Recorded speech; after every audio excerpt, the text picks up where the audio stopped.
تقدیر بھی اگر ٹلتی ہے تو دعا سے ٹلتی ہے. خیر یہ باب بڑا طویل ہے، لیکن صرف ایک آپ کو آئیڈیا دے کر آگے چلتے ہیں. بنیادی طور کے اوپر یہ جو حال ماضی اور مستقبل ہے، یہ میرا اور آپ کا ہے، یہ مخلوق کے لیے. یہ اللہ تعالیٰ نے زمین، سورج، چاند، ستاروں میں مخلوق کو قید کیا ہوا ہے. یہ وقت یہ صرف مخلوقات کے لیے ہے. اللہ تعالیٰ وقت سے ماورا ہے. یہ ایک فلسفیانہ ایک الگ بحث ہے، اس میں آپ نے کنفیوز نہیں ہونا. لیکن اگر آپ غور کریں تو اللہ رب العزت کے لیے تو ہر وقت حال ہی ہے. وہی اول ہے، وہی آخر ہے. یہ وقت میرے اور آپ کے لیے ہے. گویا یہ جو دعا کے ساتھ تقدیر کا ٹلنا ہے، پتہ تو اللہ کو تب بھی تھا اس نے فلاں وقت دعا کرنی ہے.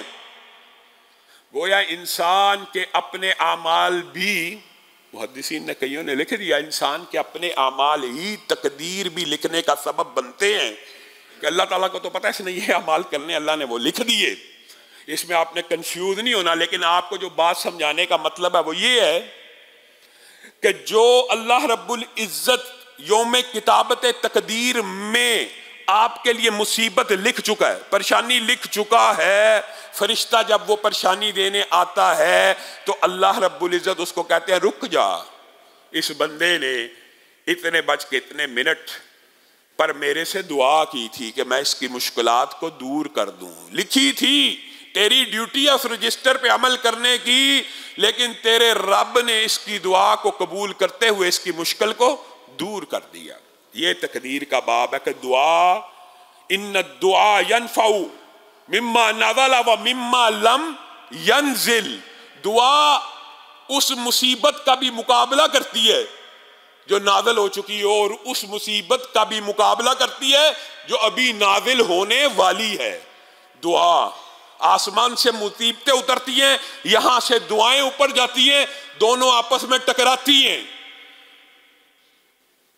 دعا ان مصیبتوں میں بھی فائدہ دیتی ہے جو پہلے سے نازل ہو چکی ہوں، اور ان مصیبتوں میں بھی فائدہ دیتی ہے جو ابھی نازل ہونی ہے.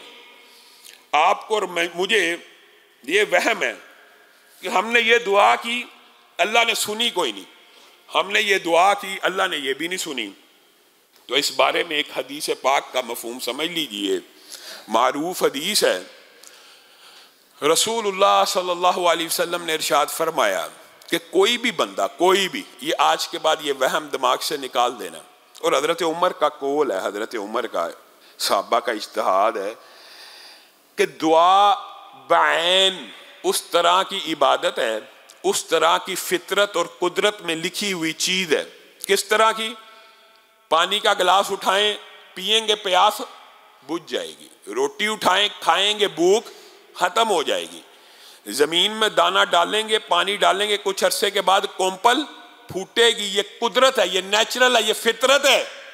حضرت عمر نے کہا جس طرح، اور یہ صحابہ کا سب کا عقیدہ تھا، جس طرح پانی پینے سے پیٹ بھرتا ہے اور پیاس جاتی ہے، کھانا کھانے سے پیٹ بھرتا ہے، دانہ ڈالنے سے وہ کومپل پھوٹتی ہے، بعین اسی طرح دعا کرنے سے دعا قبول ہوتی ہے.